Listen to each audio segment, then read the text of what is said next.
California, late 1970s. A time when most people still believed that if you left home at night, you'd come back safe. On a Friday evening, 29-year-old office worker Evelyn Carter left a friend's house after dinner, saying she'd catch a taxi home. She never arrived. A week later, her body was found at an industrial dump. No fingerprints, no footprints, no ID. Just a single bracelet her family recognized. Whoever killed her didn't just take her life. They erased every trace she'd ever been there. For more than 40 years, no one has known who did it. But this isn't only the story of an unsolved murder.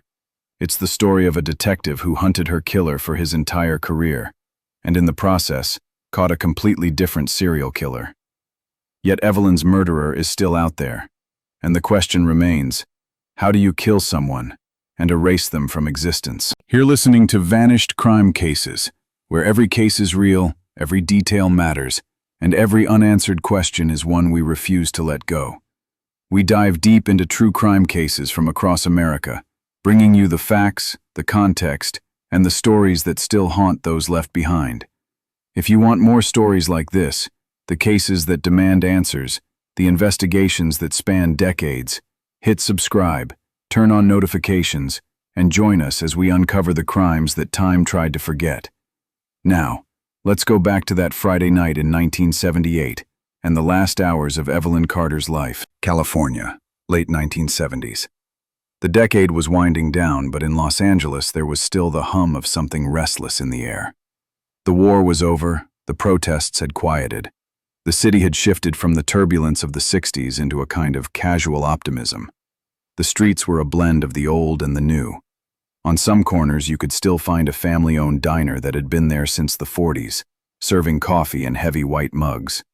On others, gleaming glass towers were rising, promising a modern future. This was before DNA, before instant databases, before the technology that now makes headlines in every solved cold case.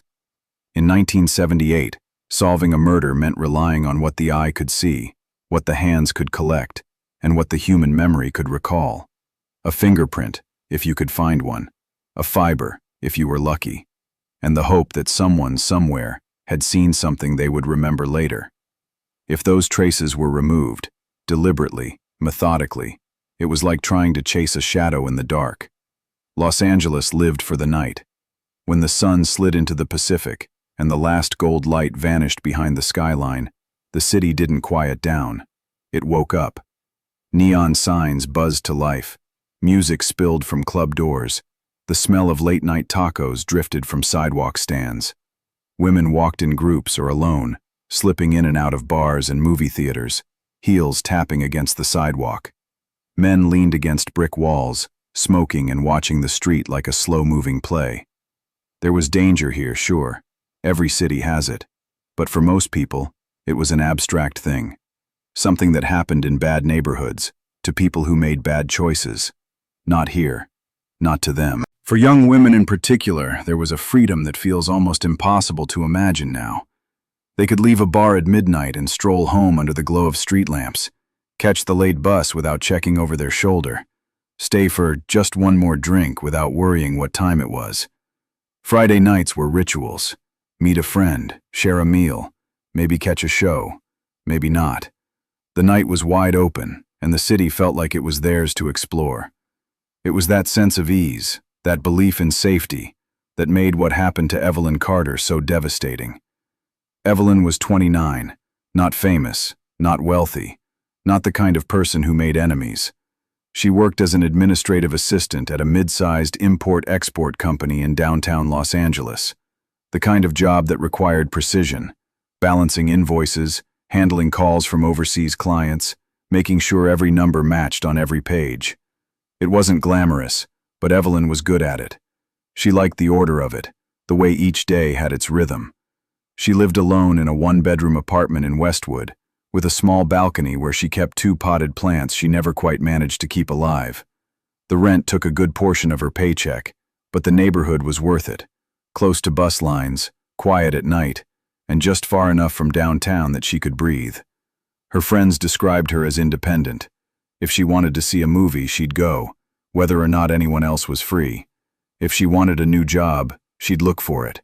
She didn't wait around for someone else to make things happen, but she wasn't distant. Evelyn was the kind of friend who remembered your birthday without writing it down, who showed up with soup when you were sick, who stayed late to help you pack when you were moving apartments. She laughed easily, the kind of laugh that made other people join in without even knowing the joke. On Friday, October 13th, 1978, she left work at exactly 5 o'clock, tucking a folder of paperwork into her leather satchel. She had plans that night, dinner at her friend Carol's apartment in Echo Park. Carol had been one of her closest friends since college. They met in a literature class, bonding over a shared dislike for the professor's long, meandering lectures. Over the years, they'd been through breakups, job changes, and one ill-advised road trip to Nevada that left them stranded for a night in the desert. That evening, Evelyn arrived at Carol's carrying a bottle of wine and a bag of fresh bread from a bakery near her office. They cooked together, roast chicken, vegetables, nothing fancy. The kind of meal you make when the point isn't the food but the conversation. They talked about Carol's recent breakup, about a mutual acquaintance who'd just gotten engaged, about the possibility of planning a weekend trip to the coast. The hours slipped by easily, as they always did when they were together. Around 9 o'clock, Evelyn glanced at her watch. She had a long week behind her and laundry to do in the morning. She told Carol she'd better head home. Carol offered to drive her, but Evelyn waved her off. "It's just a few blocks to the taxi stand," she said. She'd taken that route dozens of times before. Carol walked her to the door, hugged her, and watched her step into the cool night air. It was the last time she would see her friend alive. When Evelyn didn't answer her phone the next day, Carol assumed she was busy. When she didn't show up for work on Monday, her supervisor thought she was sick. By Tuesday, when no one had heard from her, not Carol, not her family upstate, worry began to set in. Police searched Evelyn's apartment. The bed was made. The dishes in the sink were the same ones from Thursday night. The jacket she'd taken on Friday was gone. There were no signs of a struggle, no overturned furniture, no broken glass. Carol told police what Evelyn had been wearing: a navy skirt, cream blouse, silver bracelet. No one wrote down what kind of purse she carried. That missing detail would haunt investigators later. Officers canvassed the streets between Carol's apartment and the taxi stand. No one remembered seeing her. No bartender, no store clerk, no passerby. In the late 70s, there were no cameras to check, no credit card transactions to trace. A woman could disappear into the night, and unless someone came forward, there was nothing to follow. By the end of the week, Evelyn's photo was pinned to a bulletin board in the station. 8 days later, a sanitation crew found her. The industrial district on the city's edge was quiet on weekends. Most warehouses were locked up, their loading docks empty. In the corner of a lot behind a shuttered building, a dumpster overflowed with black plastic bags. One had split open. At first, the crew thought it was a mannequin. The skin was too pale, the limbs too still. But when they pulled back the plastic, they saw her face. It was Evelyn. The body had been handled with precision. No fingerprints remained. The skin scraped or chemically erased. No footprints on the fabric of her skirt. No personal items. No purse. No shoes. Even the clothing tags had been cut away. Only the bracelet was left. A simple silver chain. The clasp bent, as if tugged once and fastened again. Carol identified it immediately. The medical examiner couldn't determine a clear cause of death. Likely within 24 hours of her disappearance. No signs of prolonged struggle. No fibers. No hair. Nothing that could be tested later when technology advanced. The absence of evidence was itself the message. Before her murder, Westwood's streets stayed lively until midnight on weekends.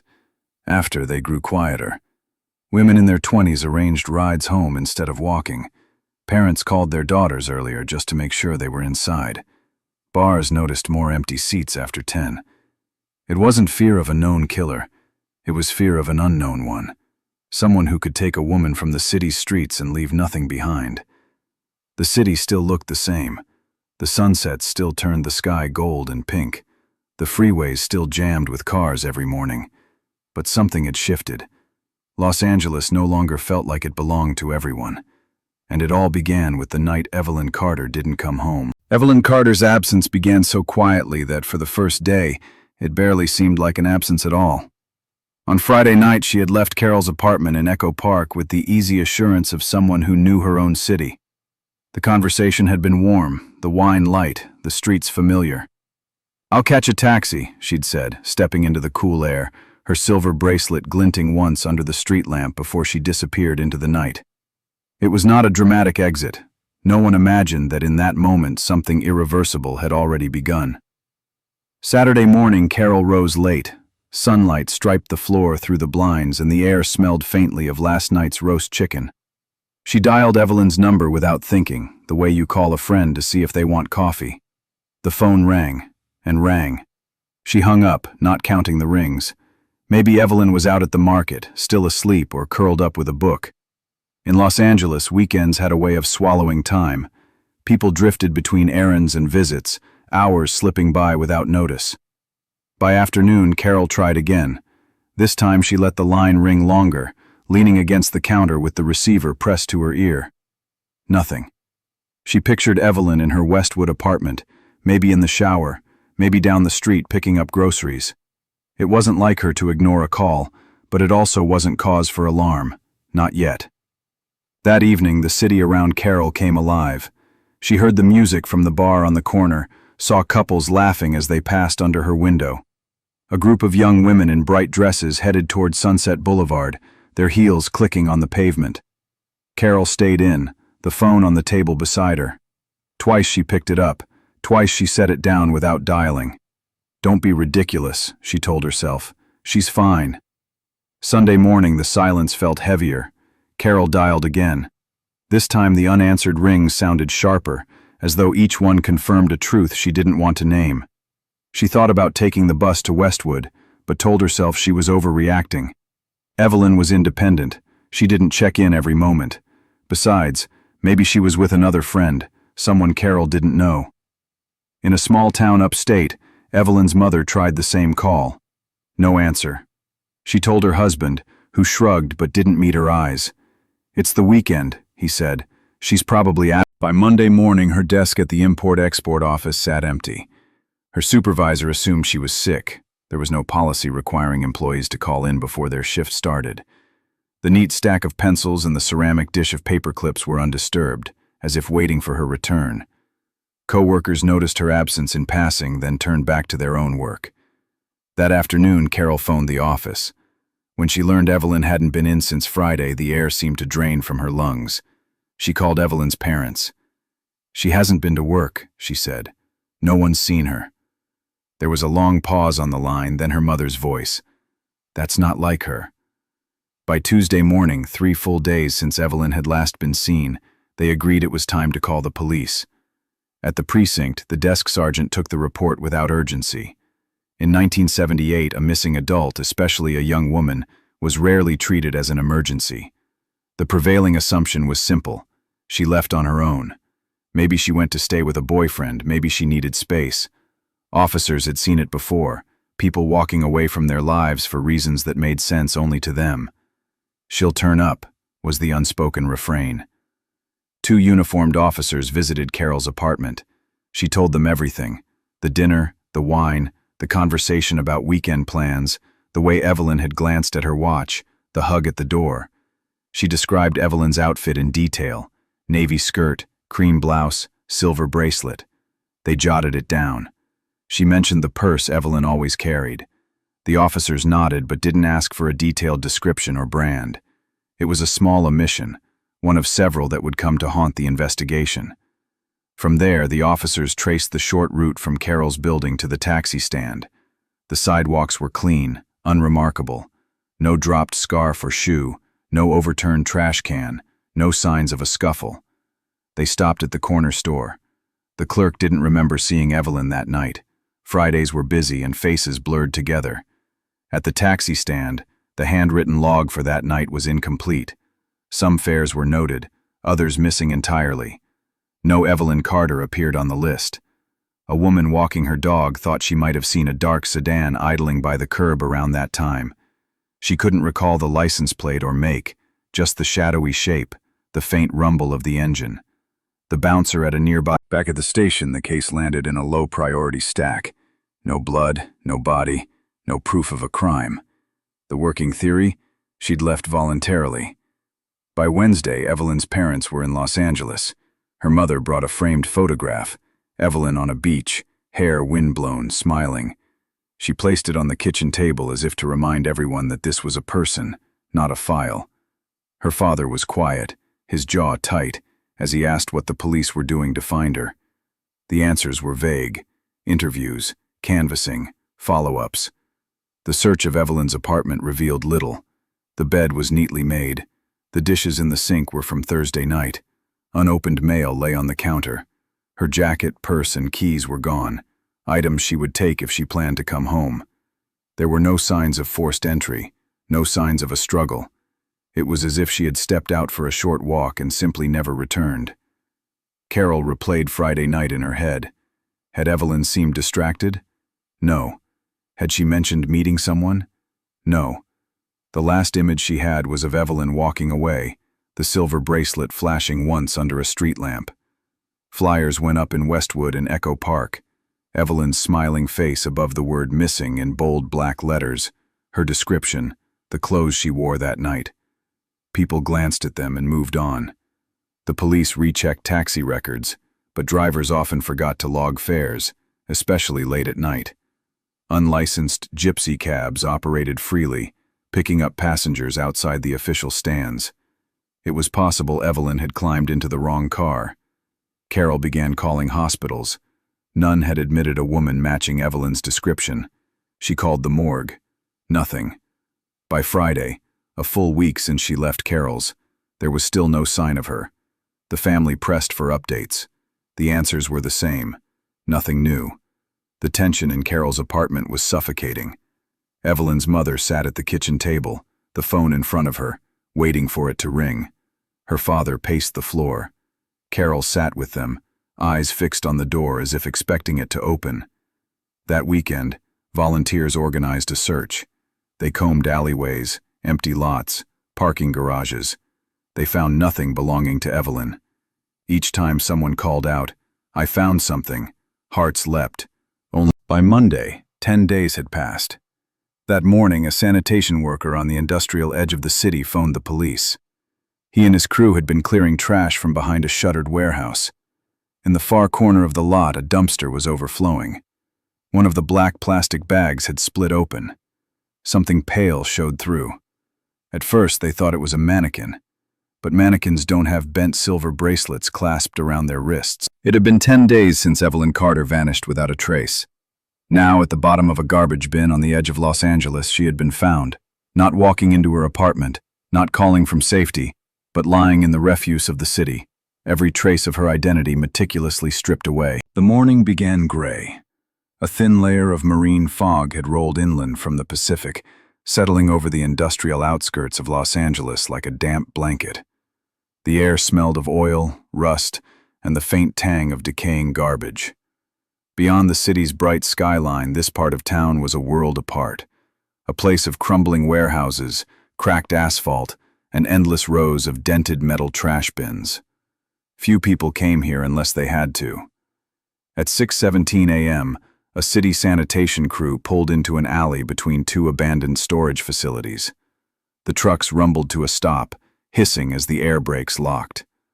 Miguel Torres, a seasoned sanitation worker with 10 years on the job, climbed down from the passenger side. He'd seen his share of unpleasant finds in trash heaps: dead rats, burned-out car parts, sometimes even animal carcasses. But nothing about that morning felt unusual. He adjusted his gloves, grabbed a metal hook, and walked toward a pile of black garbage bags slumped against a rusted chain-link fence. Most were split open, spilling out damp cardboard and moldy rags. Then, he saw it. One of the bags near the bottom had torn wide, revealing something pale inside. Not the dull gray of old fabric or the beige of cardboard, but a human-like tone. At first glance, Miguel thought it might be a store mannequin, the kind dumped by retail shops when displays were changed. He crouched, hooked the bag gently, and pulled it toward the light. The shape shifted inside, heavy and limp. His breath caught. A shock ran through him when he realized the mannequin had fingernails. human fingernails. He stumbled back a step, letting the hook clatter to the ground. "Jesus," he whispered. His partner, standing by the truck, saw his face and immediately knew something was wrong. Within 2 minutes, the first call to the LAPD dispatch went out. By 6:30 a.m., 2 patrol units rolled into the alley. The morning quiet was broken by the low hum of engines and the scrape of boots on asphalt. The first officer on scene, Sergeant Donnelly, had worked homicide cases before, but nothing prepared him for the deliberate precision of what they were about to find. The officers approached the bag cautiously. A faint metallic smell hung in the air, not fresh blood but something older, mingled with the rot of trash. One officer pulled the bag farther open. Inside was the body of a woman. She was dressed, but her skin was unnervingly clean. No grime, no debris sticking to her, as though she'd been washed before being placed here. Her hair, chestnut brown, fanned slightly over one shoulder. There was no visible sign of struggle, no gaping wounds. Yet her position was wrong. Arms bent unnaturally inward, knees drawn up too tight, like someone had forced her into the smallest possible space. They found no purse, no driver's license, no keys, nothing that would tell them who she was, except for one thing. On her left wrist, loosely dangling, was a silver bracelet, thin, worn at the edges, with a small oval charm etched with delicate flowers. When the crime scene unit arrived, the alley became a hive of controlled activity. Yellow tape went up fast, stretching from fence to fence. The sanitation truck was moved farther down the street. Cameras clicked. Evidence markers were set on the ground. Detectives knelt beside the body, scanning for anything. Fibers, footprints, blood drops. They found nothing. Her hands told the first real story. Every fingerprint ridge had been erased. The skin on her fingertips was unnaturally smooth, almost glossy, as if it had been rubbed down with coarse material or chemically stripped. The soles of her feet were the same. Not a single identifying ridge remained. It wasn't sloppy work. Whoever had done this knew exactly what they were doing. It meant 2 things. First, the killer had been up close and deliberate, working over the body even after death. Second, this wasn't a spur-of-the-moment killing. It was planned, carefully. One of the senior forensics techs muttered under his breath, "This guy, he's done this before." The bag itself yielded no clues. No fibers inside, no hair, no trace of the killer's DNA. Not that in 1978, DNA analysis was even a tool they could use. The most they could do was note the bag's size and texture. Heavy-duty plastic, the kind used for industrial waste, not household trash. While the coroner prepared to transport the body, 2 detectives made the call to missing persons. They had nothing but the bracelet to go on. At the Carter family home, the ringing of the phone was enough to stop conversation cold. Evelyn had been missing for more than a week. Every knock at the door, every call, brought hope that maybe she'd be found alive. That hope ended with the detective's voice on the other end. "We believe we found Evelyn," he said. His tone was professional, but heavy. "We'll need someone to come to the county morgue to confirm." At the morgue, the air was sharp with antiseptic. Evelyn's mother, Margaret, walked in first, flanked by her eldest son. She had prepared herself for this moment, but no one truly can.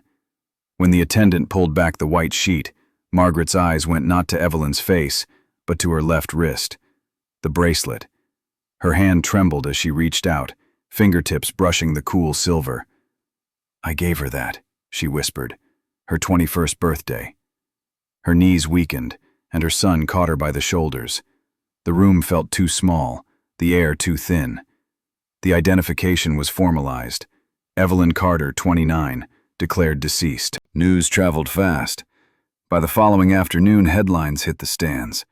Body of missing woman found in industrial dump. Police suspect foul play. The story spread across radio broadcasts and evening television. In a city that prided itself on its vibrant nightlife, this was a gut punch. Evelyn's face, the same photo her family had given police a week earlier, now stared from front pages and TV screens, framed by the grim details of where she had been found. At cafes and diners, the talk shifted from weekend plans to whispered speculation. Who would do this? Was there a killer stalking the city? Women, especially young professionals, began canceling evening outings. Parents told daughters to avoid taxis alone. Bars saw fewer patrons after 10 p.m. Side streets emptied earlier than usual. The sense of freedom that had defined Los Angeles nights was gone, replaced by something heavier, the constant awareness of risk. Back at the station, the case file landed on the desk of Detective Michael Harrington. He studied the photos, the alley, the bag, the bracelet. For him, this wasn't just another case. It was a puzzle missing half its pieces, and someone out there was determined to keep it that way. And though he didn't know it yet, this single file would dominate years of his life. For Detective Michael Harrington, the bracelet wasn't just jewelry. It was a breadcrumb, the only one he had, and following it would lead him places darker than he'd ever imagined. If this story gripped you and you want to see where the investigation leads, make sure you hit subscribe and turn on the bell so you don't miss the next chapter. Drop your thoughts in the comments. What do you think really happened to Evelyn Carter? And if you found this case as haunting as I did, share this video to keep her story alive. It was a Tuesday morning in early September, the kind of morning Los Angeles rarely saw anymore. The heat that had been pressing down on the city for weeks had finally broken overnight, leaving the air cool enough to carry the smell of the harbor all the way up to the Civic Center. Inside the Los Angeles Police Department headquarters, the hallways were already awake, phones ringing, typewriters clattering, detectives leaning over desks with steaming mugs of coffee and yesterday's case files spread open like unsolved riddles. Michael Harrington stepped through the main entrance, not rushing, never rushing. He moved with the unhurried precision of a man who had learned long ago that speed rarely solved anything. His shoes, polished but scuffed at the edges, clicked softly against the tile floor. In his right hand, he carried the same battered leather briefcase he had owned since his first year as a detective. In his left, a folded newspaper he'd barely glanced at on the ride in. He didn't need headlines to tell him the city was restless. He could see it in the way people moved on the streets, eyes darting, shoulders tense. The younger officers glanced up as he passed. Some nodded in respect, others simply stepped aside. Harrington had been with the department nearly 2 decades, and his name carried a certain weight, especially among those who had studied his old cases at the academy. Around the precinct, he was called the Cold Case Breaker, a nickname that had started as a joke, but stuck after he'd closed 3 unsolved homicides in a single year. He wasn't the loudest man in the room. He didn't bark orders or pace in frustration. He watched, he listened, and when the moment came, he asked the question nobody else thought to ask. His office was tucked in the back corner of the homicide division, a small space crowded with filing cabinets and lined with faded photographs pinned to corkboards. There was no window, no skyline view, just a single desk lamp and the constant hum of the fluorescent light overhead. Harrington liked it that way. It kept him focused. On his desk that morning sat a slim manila folder. No nameplate, no case number, just a paperclip holding down a single sheet of paper and a black and white photograph of a young woman. Evelyn Carter, 29, administrative assistant at a shipping company, reported missing 2 weeks ago, found dead last Thursday in an industrial wasteland on the... Harrington had been here before, too many times. He'd walked into cases where there was nothing to go on but a name and a corpse. The first was in 1962, a young Navy wife found strangled in her apartment. No witnesses, no clear suspect. It had taken him 6 months to find the drifter who'd done it. Then there was East LA, 1974, when women started turning up in alleys, each with the same ligature marks on their necks. He'd spent almost a year tracking the man responsible, a quiet mechanic with a girlfriend who never suspected a thing. 2 years later came the Blood Pier case, 3 dock workers beaten to death in a span of 4 nights. The kind of crime that rattled every longshoreman in San Pedro. Harrington had closed it in less than 2 months. That history was why the brass called him in now. This Evelyn Carter case, it wasn't supposed to land on just anyone's desk. The crime scene tech said the body had been wiped clean, no prints, no fibers, no trace evidence worth a damn. The coroner couldn't even determine the exact cause of death without guessing. It was the kind of case most detectives dreaded, the kind that could stretch on for years without a break. The captain's thinking was simple. If anyone could find a thread to pull, it was Harrington. When Harrington first picked up the folder, though, he didn't see the complexity. Not yet. A woman disappears on a Friday night. Her body shows up days later. In most cases like this, the killer is someone close, a boyfriend, an ex, a co-worker harboring a grudge. It's practically a rule in homicide. Strangers rarely kill without leaving some kind of chaos behind. He figured he'd interview a handful of people, shake the right tree, and the whole story would come tumbling down. But there was something in the air that morning, something he couldn't quite place. Maybe it was the way the file was so thin, as if the story had been stripped of its parts. Or maybe it was the photo of Evelyn, looking so alive and unaware of the pages she'd eventually fill in a police report. Harrington set the folder down and poured himself a cup of coffee from the pot in the corner. He drank it black, no sugar. Sweetness didn't belong in the mornings when he was starting a case. As he sipped, he let his mind run through the pattern. The call from dispatch, the first responders at the industrial site, the coroner's initial notes. All the procedural steps had been followed. That patience was his weapon. He'd let suspects talk themselves into corners, let silence stretch long enough that they had to fill it. And when they did, they often told him exactly what he needed to know. He finished his coffee, sat down, and opened the folder again. The first page was a timeline. Friday evening, Evelyn at her friend's apartment for dinner. She leaves around 9 p.m., says she'll take a taxi. After that, nothing. No confirmed sightings, no driver coming forward. 10 days later, a sanitation worker finds her body, dumped like refuse in a stretch of abandoned warehouses. Harrington tapped the end of his pen against the desk. It was clean. Too clean. Whoever did this hadn't just gotten lucky. They'd planned it, thought it through. That made things harder and more interesting. From down the hall, he could hear the faint murmur of voices, the constant undercurrent of a police station at work. Phones ringing, doors opening and closing. But in his office, there was only the sound of the pen, the shuffle of papers, and the hum of the light overhead. He thought about Evelyn again, not the victim in the file, but the person in the photograph. She had been alive somewhere in the city 2 weeks ago. She had walked streets he knew, maybe even passed through places he'd been without either of them realizing it. And now she was gone, reduced to evidence tags and coroner's notes. This case was supposed to be straightforward. That's what he told himself. But the truth, the real truth, was starting to whisper from the edges of the file. This wasn't going to be simple. This was going to be the kind of case that followed him home at night, that stared at him from the corkboard in his office long after the trail went cold. And if history had taught him anything, it was that cases like this didn't just test your skills. They tested who you were when there was nothing left to find. The first hours of any homicide investigation are critical. Michael Harrington knew that better than most. The longer it took to find a lead, the colder the trail became. That morning, after his initial review of the Evelyn Carter file, he began in the most obvious place, the last confirmed sighting. Her friend's apartment was a modest 2-story building on a quiet street, lined with jacaranda trees, their purple blossoms already beginning to litter the sidewalks. The friend, a woman named Diane Morris, had been cooperative from the start.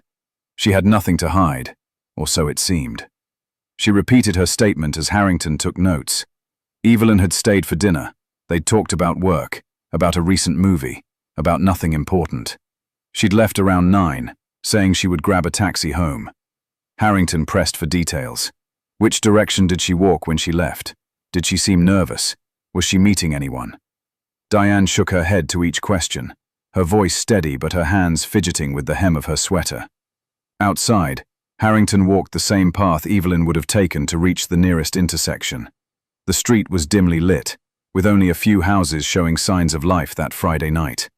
No one had seen her, no passing neighbors, no porch light conversations, just silence. Next came the taxi records. Harrington knew the system in the late 70s was nothing like the databases they'd have decades later. Back then, taxi logs were handwritten, prone to errors, and often destroyed after a few weeks. Still, he spent the afternoon at 3 different cab companies, flipping through pages of scribbled times and addresses. Not a single entry matched Evelyn's name, address, or even her general description. It was possible she'd flagged down a taxi on the street, But without a starting point, those rides were nearly impossible to trace. He tried anyway, visiting the main depots, describing Evelyn to drivers on break. A few listened politely. Most shook their heads before he even finished the sentence. By late afternoon, the frustration was setting in. If she hadn't taken a taxi, how had she gotten home? Or rather, how had she ended up in that industrial graveyard? Did she know the person who offered her a ride? Or had a stranger simply been in the right place at the worst possible time? Harrington moved on to potential witnesses. He knocked on doors along the street between Diane's apartment and the main road. Some residents were home that night. Some weren't. The ones who were claimed they hadn't seen or heard anything unusual. No screams. No car screeching away. No arguments in the dark. Just another quiet Friday night.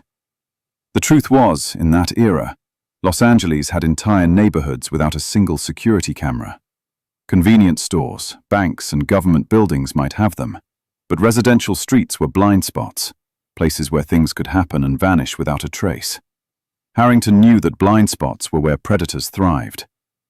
Back at his desk, he went over the crime scene photos again. Evelyn's body had been found fully clothed, positioned almost neatly, as if someone had taken care to arrange her. The ring on her finger had been removed. The shoes she'd worn that night were missing. And yet, there were no visible injuries in the photos. No cuts, no gunshot wounds, no obvious signs of strangulation. The autopsy report suggested possible asphyxiation, but it was inconclusive. More troubling was what wasn't there. There were no fibers from another person's clothing, no foreign hair strands, no skin cells under her nails. Her fingernails were clean, neatly trimmed, as if she hadn't fought back at all. The clothing itself told another story. No dirt smears, no torn seams, no dried blood. If she had been killed somewhere else, the body had been moved with extreme care. And then there was the matter of the missing personal items. No purse, no ID, no wallet. The fingerprints, or rather the lack of them, were the most telling. The coroner had noted that every surface, her skin, her jewelry, even the soles of her feet, had been wiped. That level of thoroughness wasn't common in random killings. This was someone who knew how police worked, someone who had studied investigative methods enough to erase every obvious lead. That realization shifted something in Harrington's mind. This wasn't going to be a quick case. It wasn't going to be the kind of investigation where a jealous boyfriend cracked under questioning or a coworker slipped up in an alibi. No, this was something else. He leaned back in his chair, letting the thought settle. Whoever had done this had experience. Maybe not with Evelyn specifically, but with the process of killing, hiding, and removing evidence. This was not a first-time offender. That was the kind of truth that made the air in the room feel heavier. By the third day, the optimism he'd walked in with was gone. He'd run through the basic possibilities and come up empty. No viable suspects, no witness statements worth a damn, no physical evidence that hadn't already been compromised. It was rare for Harrington to feel frustration this early, but it was there now, gnawing at him. He'd told himself the case would be straightforward. He'd underestimated it. And in his line of work, underestimation was dangerous, not just to the investigation, but to himself. He stared at the evidence board he'd started building on his office wall. Evelyn's photo was pinned at the center. Around it, he'd placed maps of Los Angeles marked with her last known location, the industrial site, and the main taxi routes in between. Strings connected the points, but the board was still more empty space than information. The absence of chaos was what bothered him most. In most murders, even the careful ones, there were mistakes, tiny oversights that could be teased apart with patience. Here, everything felt deliberate. It was as if the killer had worked backward, starting with the cleanup and arranging the rest of the crime around it. He found himself thinking about Evelyn's life in fragments, snippets from her personnel file, her landlord's account of her as a quiet tenant, Diane's stories about their nights out. None of it pointed to someone who lived dangerously. She was, by all accounts, cautious. She locked her doors. She didn't drink heavily. She didn't get into strangers' cars. Which meant whoever took her had either convinced her she was safe or left her no choice at all. That night, Harrington stayed at the precinct long after most of the other detectives had gone home. The building grew quieter by the hour until it was just him, the hum of the lights, and the occasional creak of the walls settling. He lit a cigarette, though he rarely smoked in the office, and let the smoke curl upward toward the ceiling. He thought about all the other cases that had started like this: thin files, missing evidence, the eerie neatness that made the hair on the back of his neck stand up. Some of those cases had ended in arrests, others hadn't. The difference usually came down to one thing: finding the crack in the facade. His eyes drifted back to Evelyn's photograph. She wasn't smiling in this one. It was a different image, taken from her work ID badge. The lighting was harsh, flattening the warmth from her face. But her eyes still held something. It wasn't fear exactly, more like a trace of defiance, as if she'd been mid-thought when the picture was taken. He tapped the edge of the photo with his finger, a quiet, almost unconscious gesture. Somewhere in her story, there was a moment when everything changed. A choice, a mistake, a coincidence. It didn't matter which. That was the moment he needed to find. The clock on the wall ticked past midnight. In the empty hush of the precinct, Harrington knew two things for certain. This case wouldn't let him go, and he wasn't ready to let go of it either. Morning made the homicide floor look gentler than it was. The building's grim fluorescent panels were off for once, and sunlight came in at an angle through the tall windows, turning the dust in the air to a slow, lazy shimmer. The typewriters that usually hammered out memos and reports were quiet. Phones, for a rare few minutes, did not ring. In that suspended hush, Detective Michael Harrington unlocked his office, set his battered briefcase on the desk, and drew a single file from the stack that waited for him like a row of mouths open for answers. The label on the tab was new, the paper still crisp from the printer. Carter Evelyn, homicide. The tone in the station had shifted since the discovery. The photo from the missing persons flyer was now clipped to the top of the folder. In it, she wasn't posing. Someone had caught her mid-laugh.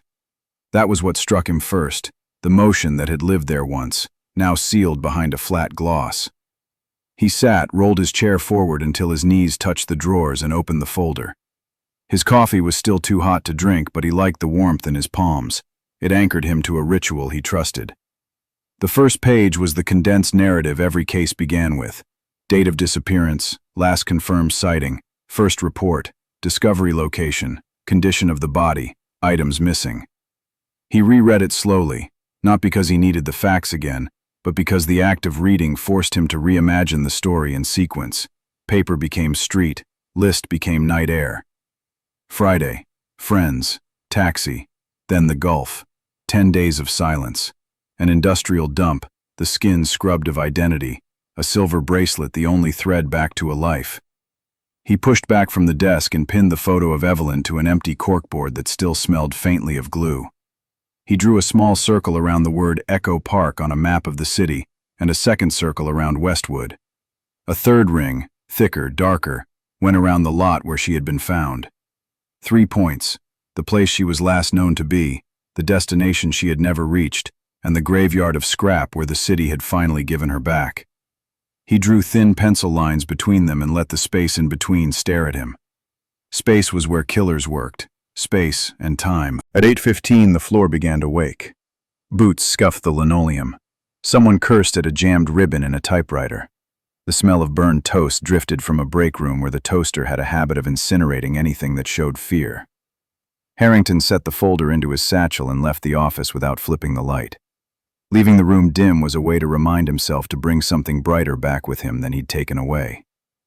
The friend's apartment sat on a slow street where jacarandas shook out purple confetti over the sidewalks.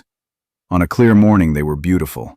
After a damp night they turned slick and stained car tires blue.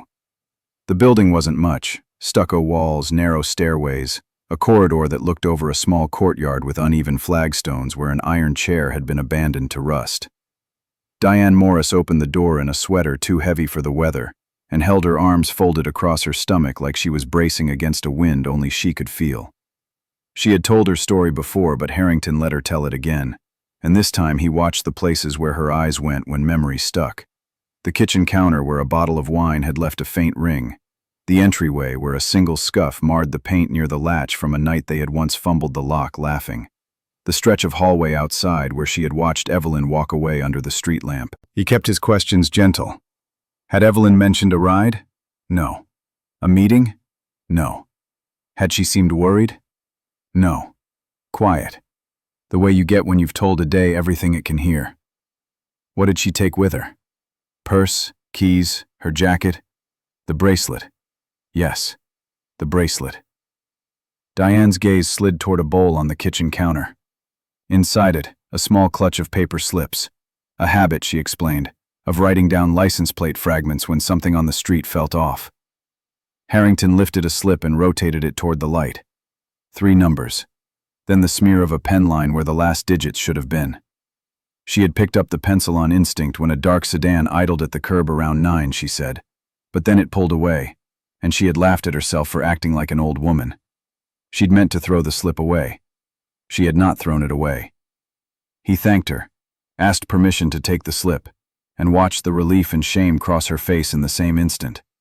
Relief to be useful. Shame to have thought something might matter too late. Outside, the late sun skated off a line of parked cars. He walked the path from the door to the corner as Evelyn might have walked it, noting the weak spots in the light, the place where a tree's crown cast a shadow wide enough for a figure to wait, the bend where the street narrowed and the sidewalk tilted, the slouching fence that had long ago given up any claim to privacy. A newspaper had been shoved against the fence by the wind and stared up with a headline that did not care who read it. He left it there. The taxi stand was 4 blocks beyond, and he paced it slow, counting steps, turning his head as though he were a woman alone trying to look like she wasn't. The world had a way of disguising the dangerous as ordinary until ordinary failed to protect you. Cab companies were rooms of sighs and stale coffee. Dispatch logs lived in binders with spines that had been cracked 100 times. Harrington reviewed 3 books at the first company, 2 at the second, 1.5 at the third, until the numbers on the pages began to colonize his forehead with a fine ache. Nothing. Not her name. Not her address. Not a route between Echo Park and Westwood within the window of 9:30 to 10:30. 2 entries caught his eye in a log from a company that handled late-night pickups from bars. A fare flagged at 912, 5 blocks south of where Evelyn would have walked, and he canvassed. The word sounded clinical. The act of it was anything but. It meant knocking on doors and trusting that luck and human nature might one day be on the same side. He introduced himself to people who had watched the street for decades from windows that never changed. Some let him in for coffee. Some spoke through a chain, polite with a hard edge of no. He took what they offered either way.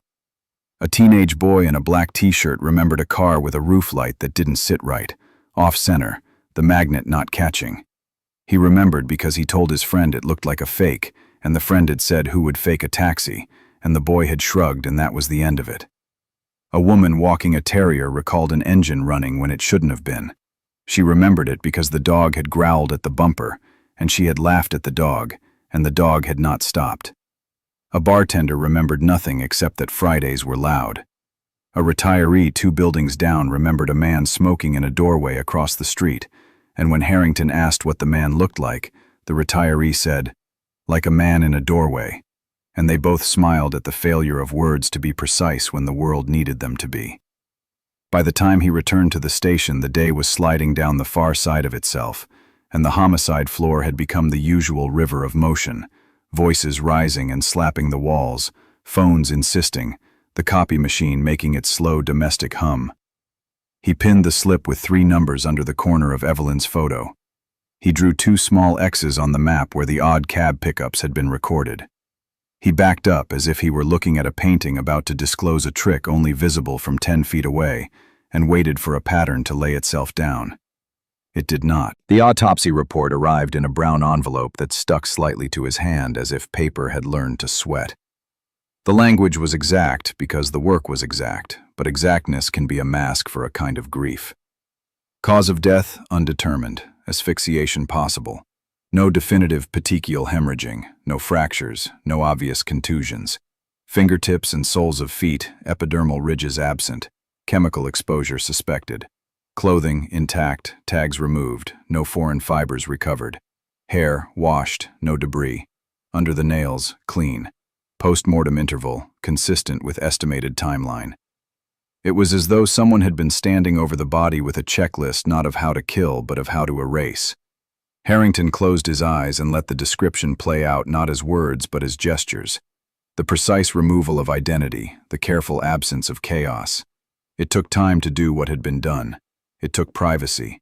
It took a place where water could run without someone asking why. If the city were a human body, he thought, industrial edges were the places where it shed hair and skin and nails, and no one came with a broom. But the preparation, the wash, the chemical burn of fingerprints had been done somewhere else. A room with a drain, a sink that didn't mind cruelty. He asked himself the question he always asked when evidence refused to speak. If I were the killer, where would I have felt safe?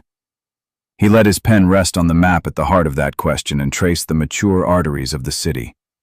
Between Echo Park and the dump site were corridors of anonymity, repair shops that never stopped smelling of solvents, basements under storefronts that were leased in cash, warehouses whose keys fit a dozen different locks. He wrote basement sink in the margin and next to it garage wash basin and circled both. He called a contact in permits and asked for a list of addresses that had registered industrial sinks in the past 5 years along the route he'd marked. The answer that came back in the afternoon made him shake his head. They couldn't know where sinks were that hadn't asked to be known. Evelyn's world on paper did not propose a killer. She kept her rent paid. She had no ex-husband in the wind. She wasn't in debt to a man who lent cash at night.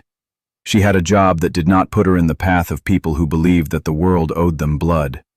She had a small circle of friends, Diane at the center, 2 co-workers who went out for drinks twice a month, a neighbor who borrowed sugar and returned it as cookies and apologized for taking so long. Harrington interviewed each of them one by one, and in each conversation he watched for what people did when a difficult fact leaned across the table. The hands that moved when the voice said the right thing. The gaze that swung wide to avoid the single point in the room where truth lived.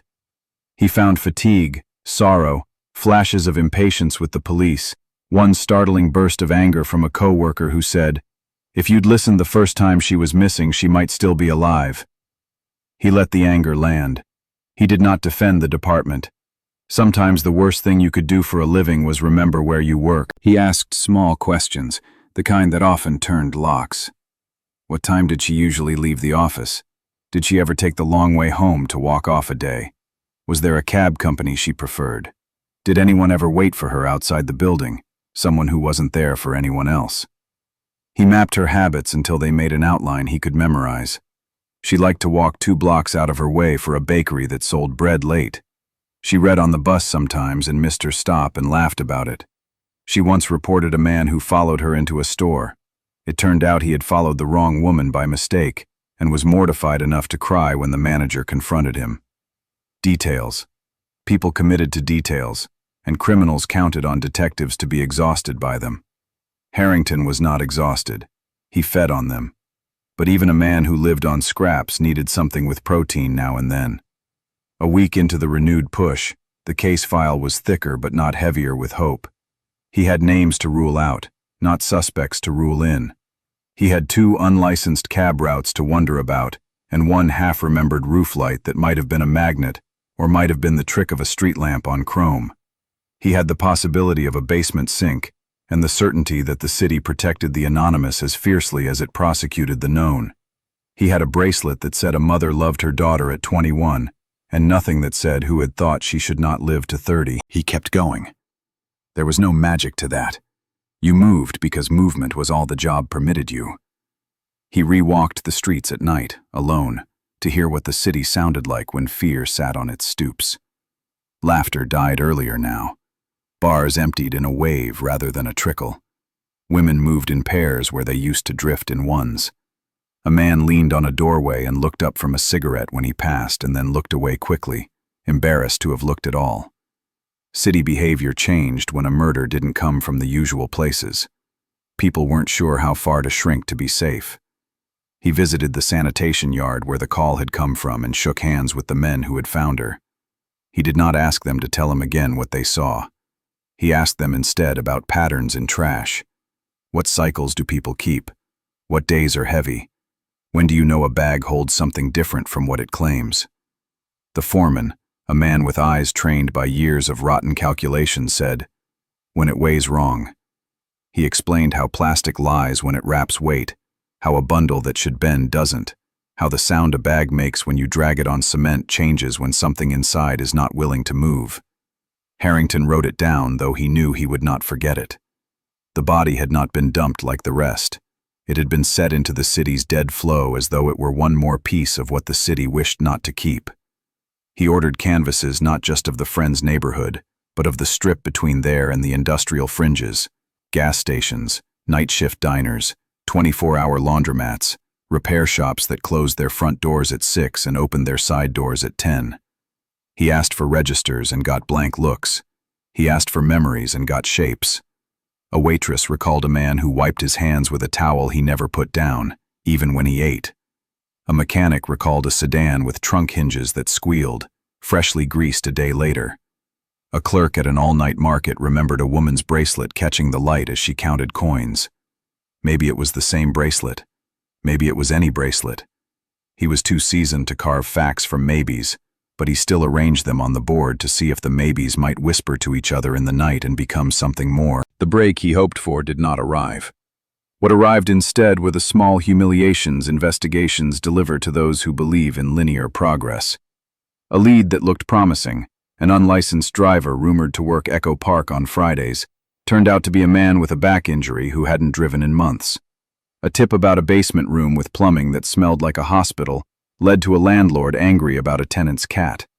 A stack of photos from the industrial area showed a fence with a gap that might have been an entry point, only the angle proved in person to be an illusion. The gap was on the other side. He kept pushing outward. He interviewed the night managers whose job it was to notice only what couldn't be ignored. He walked the distance a person might carry a heavy thing and tested where a car would idle without drawing attention. He called in a favor with a detective who kept unofficial notes on unofficial cars and got a list of sedans that had been stopped for minor infractions in the area in the past month. He checked each owner against every connection to Evelyn he could imagine. No overlaps. It was all edge, no center. In the early years of a case, you learn whether you're chasing a man who loves risk or a man who hates it. The risk lover shows off, leaves messages, wants credit. The risk hater pretends he never existed. Harrington began to believe he was hunting the second kind, the kind who would rather be nothing than be seen. That meant a man who studied routine, a man who had a quiet place to work, a man who could move at night without being stopped. He might be a janitor with keys and knowledge of drains. He might be a mechanic who knew what pressure and solvent could do to skin.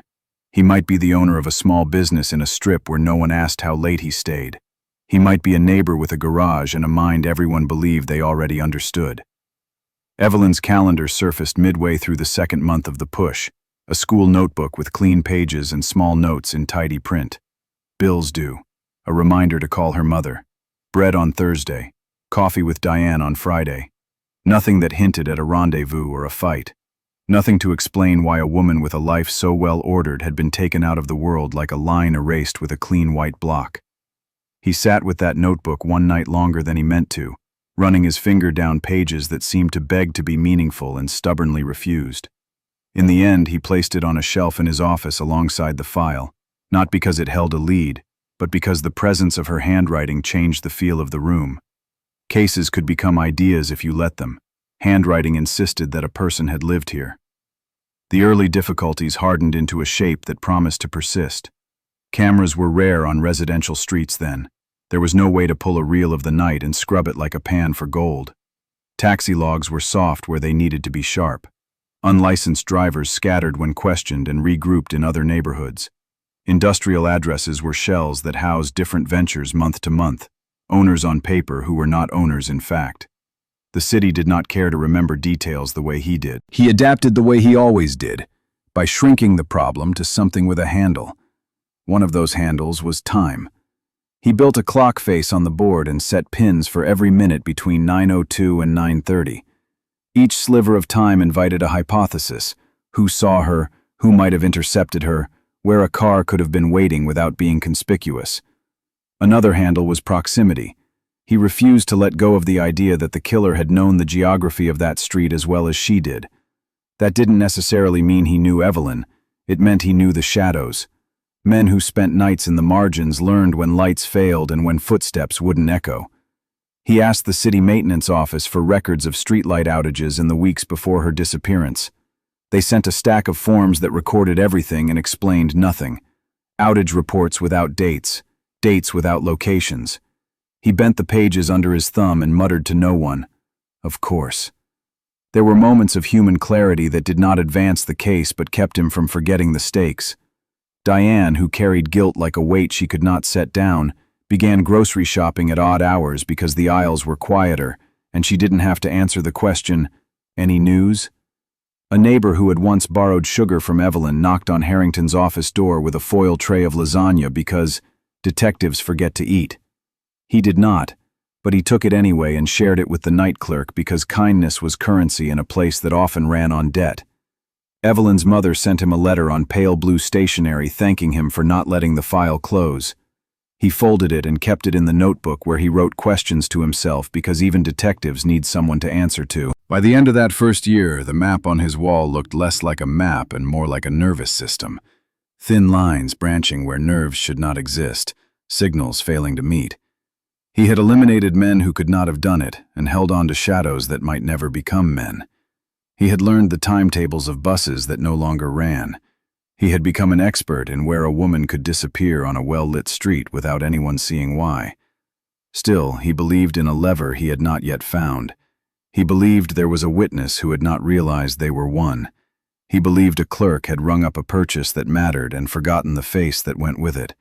He believed a driver had made a mistake and was waiting to confess it to someone, if not to the police, then to a bartender or a priest. His job was to be patient enough to catch the echo of that confession when it passed through the world. Patience was not the same as waiting. It was an activity, a practice. He practiced it every day. The last thing he did most nights was the same thing he had done the first morning: stand in front of the board, study the photos, and try to will chaos into pattern. He would force himself to articulate one new question before he left, even if that question was small enough to feel ridiculous. Could a man remove all prints without gloves if he had no fingerprints of his own? What laundromats near the route opened unusually early that week? Who sells industrial-grade solvent for cash within 5 miles of Echo Park? Questions were seeds. Some never took. Some sprouted years later when no one remembered planting them. On one of those nights, when the light of his office lamp seemed the only light on the floor, he noticed a thin glint on the edge of the bracelet in the photograph taken at the morgue. It was a flaw in the metal, a bend in the clasp, slight but real, as if someone had tugged once and then fastened it again in a hurry. He wrote it down, not because it could identify a killer, but because it told a story no other detail had told. Someone had touched that bracelet late, after Evelyn could no longer protest. Someone had set it back as if to return her to herself just enough to be recognized. There was a kind of logic in that, and logic meant mind, and mind meant a person who believed he controlled not just a body, but its final meaning. Harrington shut off the lamp and stood with the dark for a full minute so his eyes would learn the room without help. When he stepped into the corridor, the building's hum returned. A faraway elevator, the wheeze of an air duct, the creak of a chair where a uniform had fallen asleep over a report. He didn't begrudge the sleep. He envied it. But when he reached for his coat, he did so without resignation. The case was not a wall. It was a maze, and mazes were made by human hands. That was the only faith he allowed himself. If a person made it, a person could unmake it. He locked his office and started down the hall. In his briefcase next to the file was the slip of paper with 3 digits and a smear where a last number should have been. In the years to come, he would hold that slip more than once and imagine the moment the pen stuttered, Diane's doubt, the engine's growl, the slow movement of a car designed to look like it belonged. Somewhere, someone remembered the rest of those numbers. He would find them. Or he wouldn't, and the failure would keep him awake long after the city slept. For now, he allowed himself one sentence that felt like a promise and a warning both. This will break if I don't. He believed it. Belief did not solve cases, but it kept him walking the long distance between a photograph pinned to cork and the day a name finally tilted its face into the light.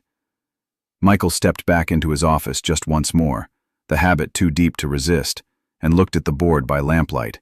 3 points, 2 lines, and all that space. "There's a witness," he said aloud to an empty room, as if the walls needed to hear it to make it true.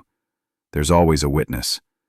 He didn't know then how many years he would spend waiting for that witness to realize what they'd seen, only that the case had already closed its hand around him, and he had no intention of slipping free. Time began to dissolve into a blur. Summers bled into winters, and then 1 year, 2 years, and Evelyn's case file still sat on Michael Harrington's desk. Not in the forgotten stack, but in the corner where his left hand could reach for it without thinking. It was always there, next to the phone, a quiet weight in the room. Every morning, Michael would walk into the office, set his coffee down, and before checking the day's assignments, open Evelyn's folder. The edges of the paper were soft now, worn from being handled hundreds of times. He would flip through the same photographs, the same witness statements, the same sparse evidence logs. Some of his colleagues thought it was a ritual that served no purpose, but for Michael, it was a reminder that somewhere out there was a man who had taken Evelyn Carter's life, and that man was still free. Every holiday season, Michael drove out to see Evelyn's parents. Their small house in the suburbs hadn't changed much in years, except for the creeping signs of time. Mr. Carter's once dark hair had turned silver. Mrs. Carter moved slower now, her shoulders stooped. Still, when they saw Michael on their doorstep, their eyes held the same mix of hope and dread. He would sit at their kitchen table, accept the cup of coffee Mrs. Carter always offered, and give them the update he knew would crush them. Nothing new yet, but I'm not giving up. Without fail, Mrs. Carter's eyes would glass over, and Mr. Carter would nod silently, gripping his mug like it was the only thing anchoring him. 2.5 years after Evelyn's body had been found, Michael was working another case in East LA, a string of assaults against women walking alone at night. The case had its own urgency, but one particular detail made him stop cold. A witness described seeing the suspect drive a dark-colored car, eerily similar to the vague sighting from Evelyn's disappearance. That one sentence snapped something awake in him. Michael pulled every report tied to the suspect, a man in his mid-30s, known for a string of minor offenses in the early 70s, petty theft, drunk and disorderly, but nothing that screamed killer. Still, the attacks were violent, predatory, and carefully timed. The more Michael read, the more he was convinced. If this man wasn't responsible for Evelyn's death, he might have been practicing for it. For weeks, Then came the night they moved in. It was raining, a slick sheen coating the streets. The tactical team breached the suspect's apartment, and what they found was sickening. Women's clothing stuffed in drawers, lengths of rope, and a notebook filled with names, dates, and disturbing descriptions. The arrest made headlines. The papers called him the Night Stalker of East LA, years before another man would steal that moniker. Television crews parked outside the station, catching footage of Michael walking out in his trench coat, cameras flashing like a swarm of fireflies. In the public eye, Michael was the hero who had stopped a predator. But Michael knew the truth. In the interrogation room, he sat across from the man for hours, asking about the women in the notebook, pressing about the assaults. And then he shifted the conversation. What about Evelyn Carter? The man leaned back, gave a slow, mocking smile, and said nothing. No denial, no admission, just a silence that felt like a taunt. Michael asked again, the same smirk. There was nothing tying him to Evelyn. No fibers, no prints, no witnesses, nothing. And Michael knew enough to recognize when he was forcing a fit that wasn't there. This man was a predator, yes, but he wasn't that predator. The victory was hollow. The papers called it a triumph, but Michael went home that night and stared at Evelyn's photograph until dawn. The months that followed were restless ones. Michael stopped sleeping through the night. When he did sleep, he dreamed of the industrial yard where Evelyn's body had been found, the metallic tang in the air, the cold wind cutting through the warehouse rows. In the dream, she was always just out of reach, turning a corner, disappearing into shadow. The more Michael thought about it, the more convinced he became. Evelyn's killer wasn't a drifter, wasn't a man who lived in the shadows. No, he could have been someone who blended in perfectly, someone who went to work, paid his bills, waved to neighbors, someone no one would suspect. That thought was worse than any monster he'd ever hunted. One evening, long after the rest of the squad had gone home, Michael sat alone at his desk. The room was dark except for the green desk lamp casting its small pool of light. Evelyn's photo was there, propped up against the case file. Her eyes, caught in a candid smile, seemed to... He leaned forward, elbows on the desk, and whispered to the empty room, "I won't let them forget you." Because Michael knew this case wasn't done with him, and he wasn't done with it either. It was the late 1970s in California, a time before DNA technology, before the idea that science could pluck a killer's name from a single hair or drop of blood.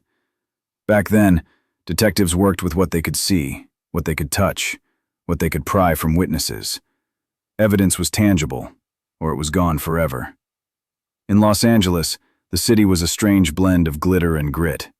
The beaches sparkled, movie stars smiled from billboards, but just beyond the bright lights were alleys and industrial yards that most people preferred not to think about.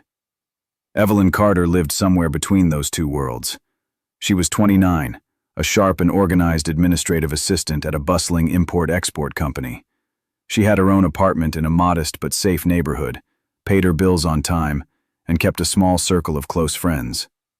Evelyn wasn't flashy, but she was the kind of person people remembered, warm, attentive, and grounded.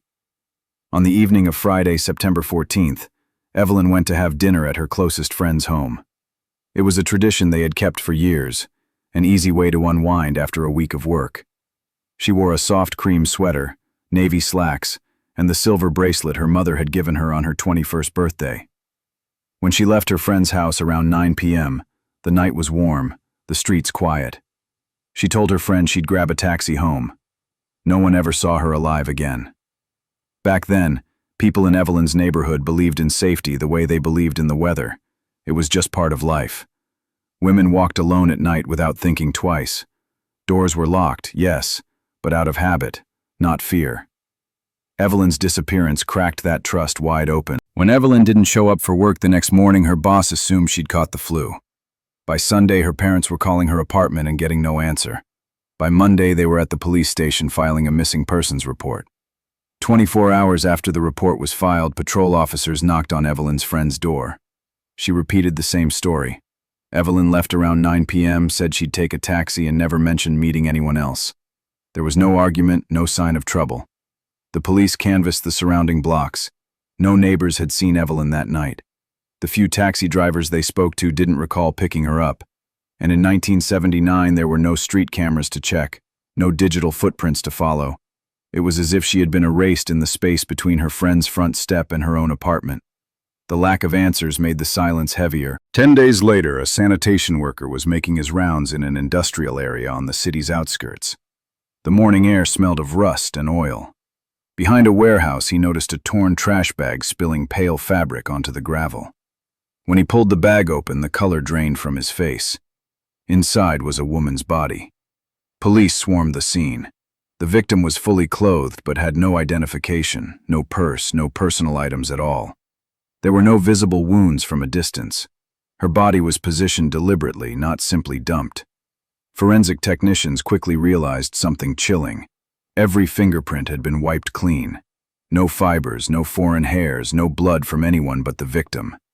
The killer had gone to extraordinary lengths to erase himself from the scene. The only detail that survived the cleanup was the silver bracelet still clasped around her left wrist. It was the first thing Evelyn's mother noticed when police brought her to the morgue. That bracelet was her gift, and there was no mistaking it. The formal identification came hours later. Evelyn Carter, 29. The news traveled fast and fear followed close behind. Headlines blared about a mystery killer in Los Angeles. Women began driving in groups, avoiding nighttime errands. Parents kept a tighter hold on their daughters. Evelyn's death had turned a quiet, working-class neighborhood into a place of locked doors and suspicious glances. The case landed on the desk of Detective Michael Harrington, a man known within the department as the cold case breaker. He had nearly 20 years of homicide work behind him and a reputation for solving what others had given up on. Colleagues described him as patient to the point of unnerving, the kind of man who could stare at you in silence until you confessed. Harrington was methodical, a believer in small details and long games. In 1974, he had taken down a serial strangler in East LA by reconstructing 5 years of the man's movements. 2 years later, he solved the infamous Bloody Pier murders by tracing a single faded bus ticket found in a suspect's jacket. When the police chief handed him Evelyn's file, Harrington thought it looked straightforward. A young woman goes missing, body found days later, likely someone she knew.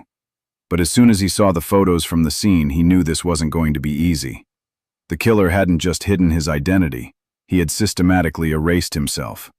From that day on, Evelyn's case lived on Harrington's desk. The first months were a grind. Harrington interviewed Evelyn's friends, co-workers, neighbors, even her former boyfriends. He mapped her routines, noted every cafe she frequented, every route she took home. 2 small leads emerged. A vague sighting of a dark car near her friend's house the night she vanished, and 2 unclaimed taxi fares logged near the area. Neither led anywhere solid. Without cameras or forensic DNA, every thread frayed into nothing. Years passed. The case stayed open, but other files piled on top of it. Harrington never let it go, visiting the Carters on holidays, giving them updates that rarely changed. Then, while chasing another suspect years later, a predator targeting women walking alone, he thought he might have found Evelyn's killer. The man was arrested, convicted for multiple murders. The press called Harrington a hero again. But in the interrogation room, Harrington could tell. This wasn't Evelyn's man. He couldn't prove it, but he knew. The real killer was still out there. By the mid-1980s, Evelyn's file was officially cold. Harrington still sent the few preserved fibers and samples for testing whenever new forensic techniques appeared, but the material was degraded, nearly useless. Witnesses moved away. Suspects aged, died, or were cleared.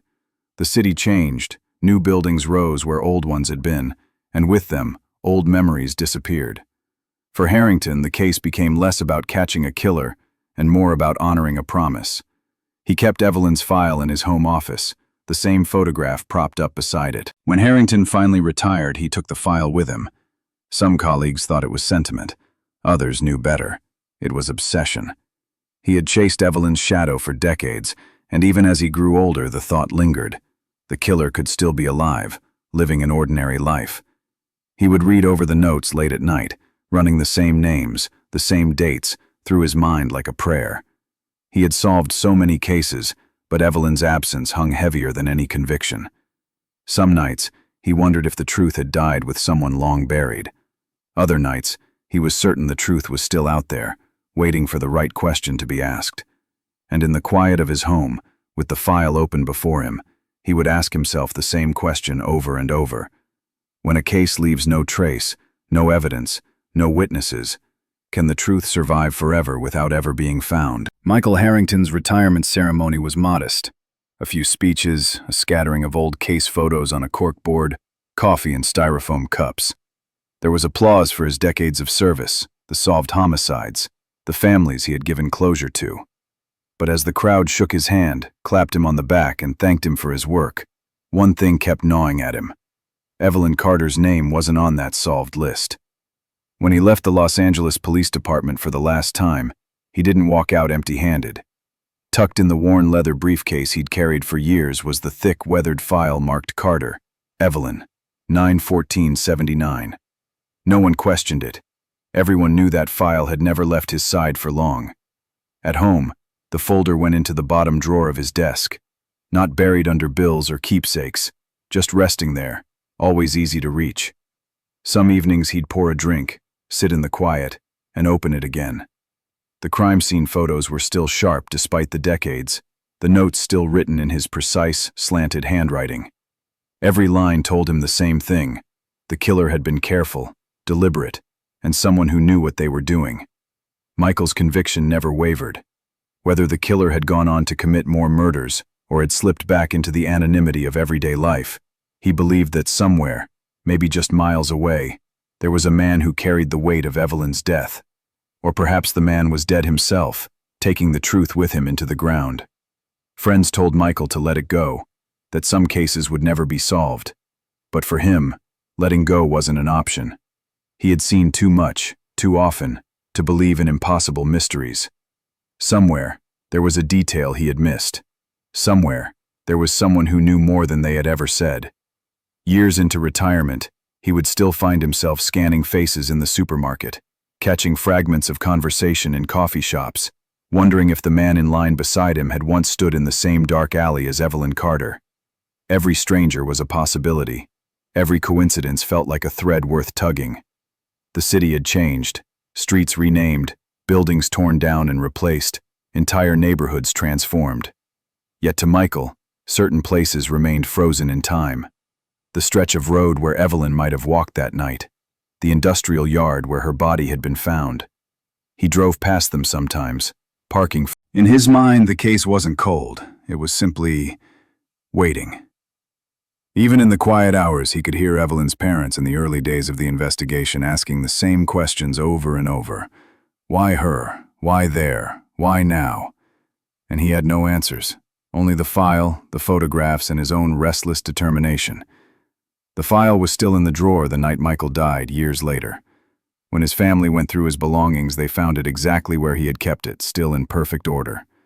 No one knew why he had kept it so close, only that it had mattered to him more than most of the cases he had solved. Somewhere, perhaps, the killer still lived, still carried the secret. Or perhaps the secret had long since been buried beneath layers of dust and time, hidden from everyone but the man who had once walked away from an empty street, leaving nothing behind but silence. And so the question lingers, just as it did in Michael's mind for decades.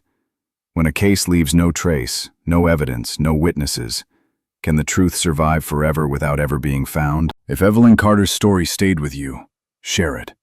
Keep her name alive.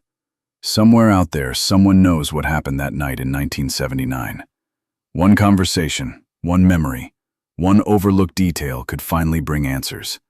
If you want to hear more true crime stories like this, cases that still whisper through the years, subscribe to the channel, turn on notifications, and join us in uncovering the truths that refuse to be buried.